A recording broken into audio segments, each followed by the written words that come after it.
gentlemen, welcome to the bonus video. It is me versus Orcside Chris, and let's just get straight into it. So, we got 2 lands, not bad. You know, the Transguard Promenade, so we can do things, so we're going to keep it. Chris is deciding whether to mull the 6. Don't know, is he going to? It's a good question. As I said, this has been voice has been recorded after the fact. I did record this with voice, but I was using my new mic and forgot to, you know, set it up properly. So he mulled 6. Obviously, we start off with Jungle Hollow, because obviously, if we play the Transguild, we have to sack it, and nobody wants that. So Chris plays a land turn 1. He's playing an island. So at this point, we didn't know what deck he was playing. So we'll go with the Transguild next. This obviously allows us to set up for a really nice Akuma Battlesinger. Of course, we have Lead the Stampede, so if we manage to draw a 3rd land, we can also refill our hand with gas, which would be quite nice. And he cycles a River Sidewinder. Okay, so at this point, we then realise he's on Reanimator. Oh, we top deck the Healer. So we go with that, obviously, as our turn 1 player, because we can swing in for extra damage next turn. And we also get to drain our opponent, so we get to start stealing increments of life from him, which is rather sweet. So he then cycles again another Riverwinder. So at this point we know he's filling his graveyard because he's trying to set up for a good turn to exhume or get another Reanimator spell going. So we draw the 3rd land, and it is going to enter tapped. We gain a life off it, but we're going to cast the Battlesinger, which is allow us to crack in for 4 damage, which is rather nice and rather sweet.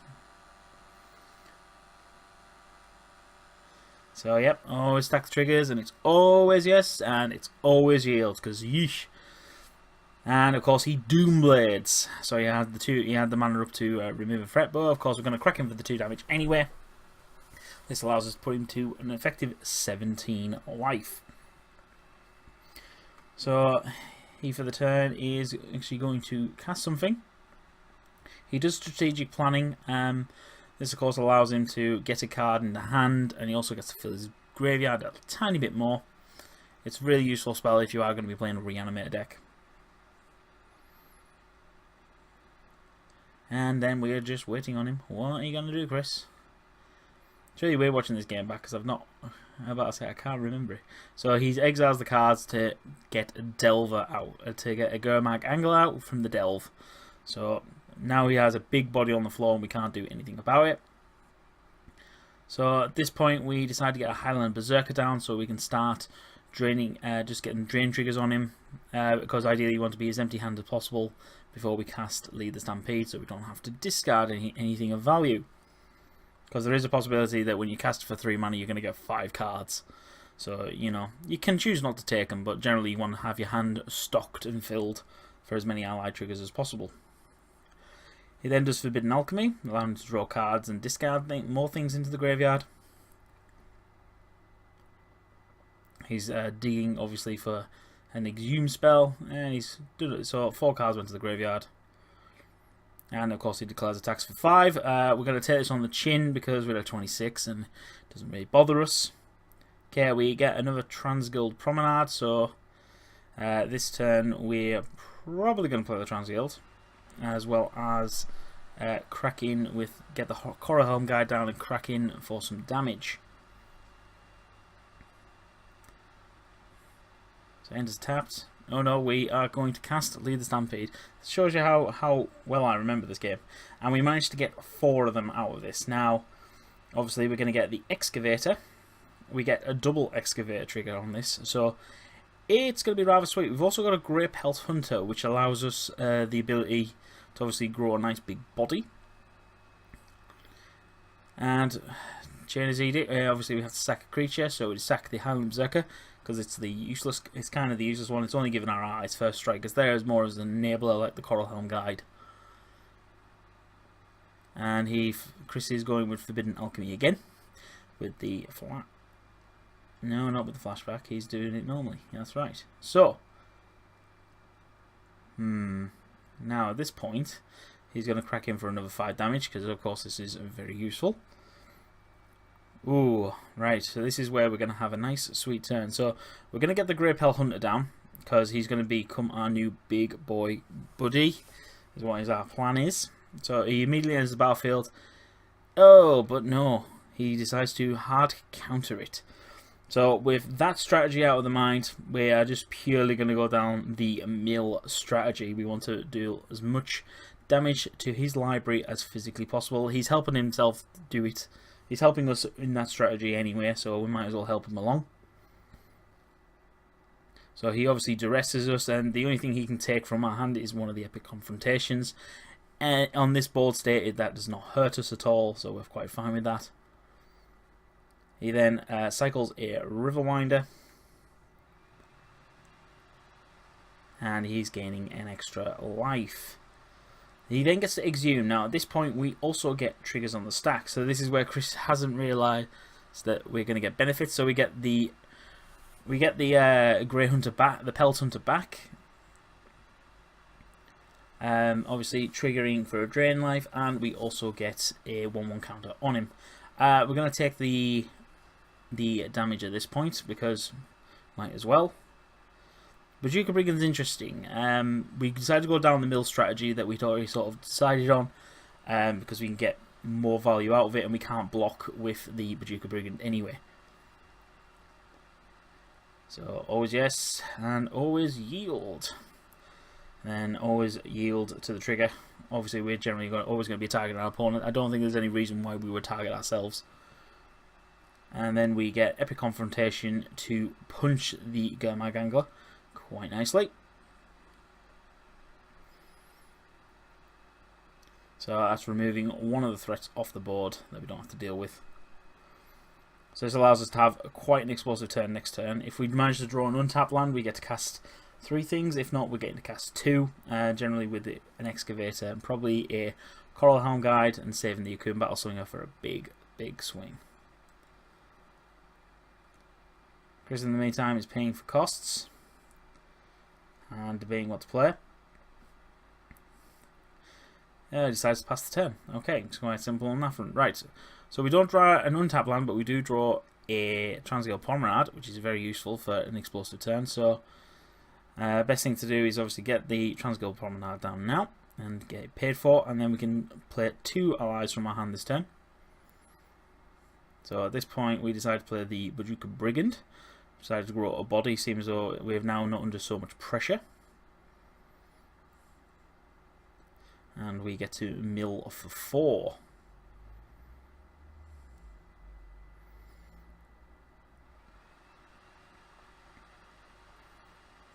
We then obviously cast the second Excavator, so now we are not only just milling for 5, we're milling for 10 because of the double trigger on the stack.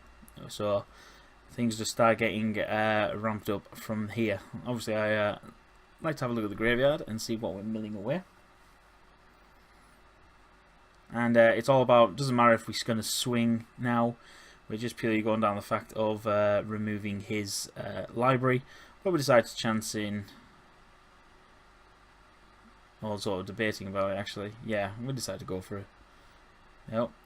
No we don't. See, I should actually make sure I've always got my mic plugged in so I can record my commentary as I'm playing. Chris goes Forbidden Alchemy flashback, just looking for an answer. He's now down to 11 cards in the library, 10 on the draw. So essentially, we play an ally. If he doesn't remove an ally, we are milling him out. You then get the cast Exhume, which he's obviously forgotten that we get a creature out of our graveyard, which conveniently we have 2 in there, of which we decided to bring back the Highland Berserker, which is of course going to give our guys first strike, so he can't even swing. Even though he's got a nice Ulamog's Crusher, he can enjoy it all he wants, and we just mill his library. So Chris is down to 0 cards, and 1 card in hand. And so yeah, that's it. That was the end of game 1. So moving on to sideboard, we don't have any graveyard here. It's one oversight of the deck. I realised this when I was actually playing Chris. I thought, oh no, there should really be some graveyard hit in here somewhere, but it's quite a sweet sideboard, and so we don't tend to run into Reanimator a lot. So we bring in Journey to Nowhere. This allows us obviously to get rid of the Ulamog's Crusher if you manage to get one out very early on. So we take out Join the Ranks because we generally want to do things. We're bringing in an extra Lead the Stampede because of course he's playing counter spells. so we can expect him to counter lots of things, and so we take out one Grey Pelt Hunter, and then we submit the deck. Now Chris is quite quick on the snapback, so we don't have to worry about it, so that's good. Get rid of the chat window, and let's get on to game 2. So this is certainly a keepable hand. We've got 2 lands in hand. We've got green, we've got white, and we've got blue, so we can cast some things. So we decide to keep. Chris has took the mull to 6, and he's decided if it goes to 5. And he decides to keep it. Okay, so he plays an island, turn 1. Okay. So we draw into a Clash of Hail, so we get down the Tranquil Cove first.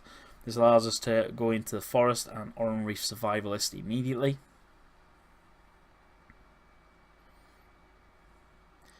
Chris is then off the bat with strategic planning, obviously digging for an answer and starting to stock his graveyard somewhat. We then find a Coral Helm guy. That's not bad, at least it allows us to play a creature on turn 3 if we don't draw a land. So Oran Reef Survivalist, always yes, and always yield. And then we pass the turn. So and then Chris finds the 3rd land, lucky for him. And, ooh, Innocent Blood, right, so we have to sack a creature. Okay. So now we're all on plan to try. Oh, we managed to draw into an untapped land, which is sweet. We decided to play the Omara Raptor because we want to start getting a big threat on the board. Obviously, he can't block it because he's got flying, but he decides against that and has to play the counter spell. So at this point, we are now going down the drain and gain plan side of things, unless we manage to draw into something. Okay, so we find the Transgale Promenade, which gets us another land. So we get that down, and then we are going to cast a Calastria Healer. This essentially allows us to a miniature way to start draining him for quite severe amounts of life. He then does Forbidden Alchemy on the end step to try and draw into some more cards.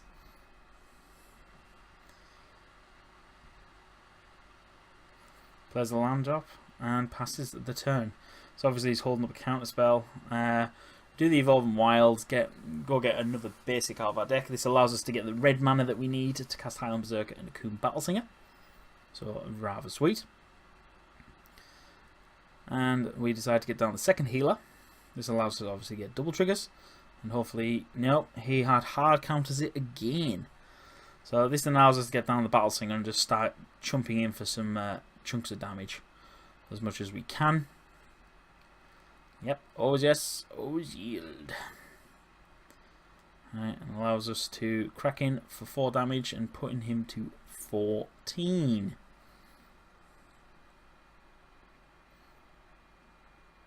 Or not, he decides to Doomblade it immediately. Okay, so he plays Dimir Aqueduct, allowing him to bounce the land to hand. And then passes the turn. We play a Formwood Falls. And we're getting out of answers at this rate, so we decide to play Highland Berserker, just allow us to get a drain trigger on the stack.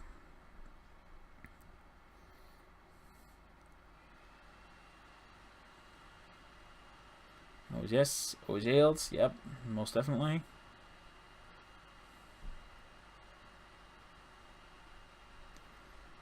Yep, come on Chris, there we go, and then he Doomblades it, yes. That's fine, these things happen, doesn't bother us. We then cast the Coral Helm Guide, and at this point we're now on the strategy of praying to top deck Lead the Stampede and cast it for 300 and gain 5 cards.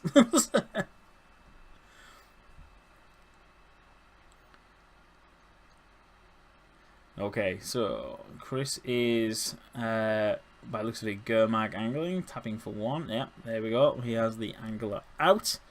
So this is now stopping us from attacking. And so we draw Grey Pelt Hunter. That is not a bad draw.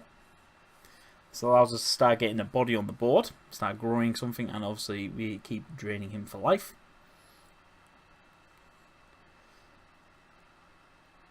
And then we ship the turn because we can't attack. So let's hope we can find... Oh, he's debating. And he's going to swing? No, no swings. Okay. So it passes the turn. Oh, we find Orange Foe. So we're starting to draw into a little bit of gas. Not much, but you know, ideally we need to lead the Stampede at some point. This is a slow way of building up the bodies. We need lead the Stampede to refill and then just keep going from there. That's the plan. Okay, so now he's up. We have a 4/4 and a 2/2. So obviously he's not attacking with the Delver because he's got to fear that we're going to double block, but we probably won't at being at the life total that we are. Yep, just ships the turn right back at us. But WUBRG's not a bad one. Just keep drawing one ally at a time. As long as we keep drawing into allies, we can't lose. And no, Chris is saying no to us on our shenanigans. He does not want us growing our guys any more than that. Bit of hard counter spell. Oh, and he is oh, rather quite a few there. No. Wow, a lot big something. Oh no, he decides against it. Now, obviously, didn't tap his mana the correct way he wanted to, and so he flashes back Forbidden Alchemy. Interesting. Plays a land for the turn and has one card in hand. Sides against attacking with the Gurmag and ships the turn. We start finding an Excavator. Now, this is where the fun can start beginning because, of course, we can start milling him. So also we get to grow our guys, which is quite nice. Okay, and so we milled for 5, which is rather sweet. Didn't take much out of value. Got rid of a couple of Doom Blades, which is certainly something not to smirk at. And then we ship the turn back to him. He's got 2 cards in hand. And looking rather pretty. Would ideally... us on the other hand are not got many. And he ships the turn straight back to us. Find another Survivalist. This is not bad.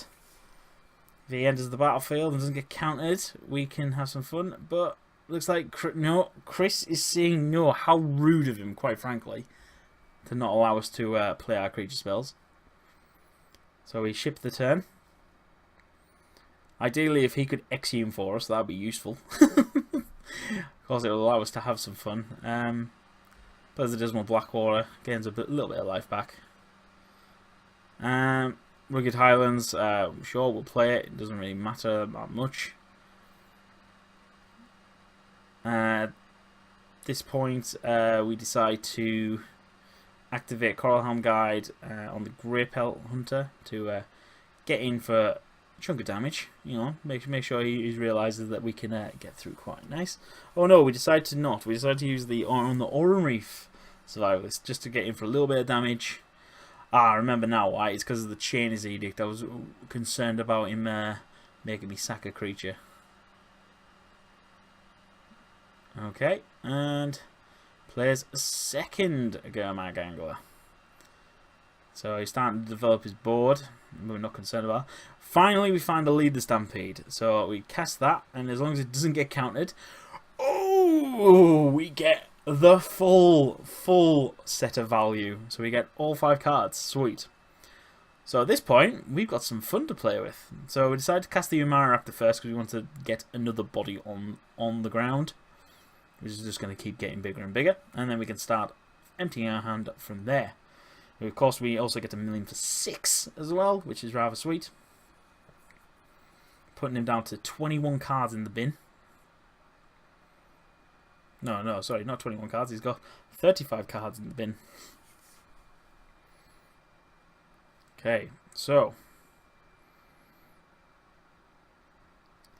at this point, I think Chris is starting to see the writing on the wall.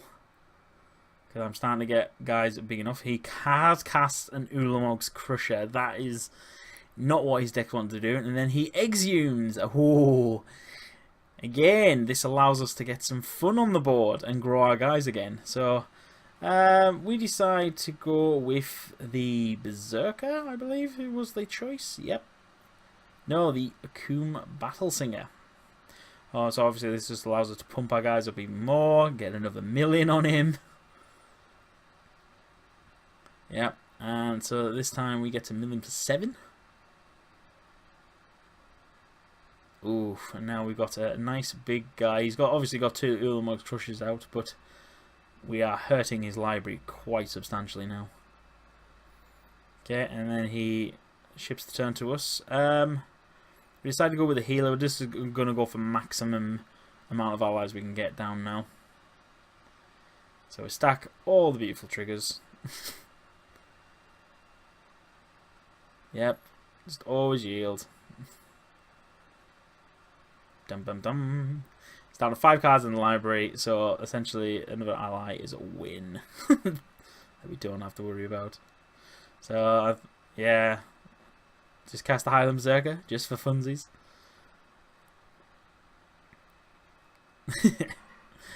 Right, yeah, and Chris has ended the match right there. So we managed to win that one 2-0 in our little bonus game video for you guys. So thank you very much for tuning in. Bye bye.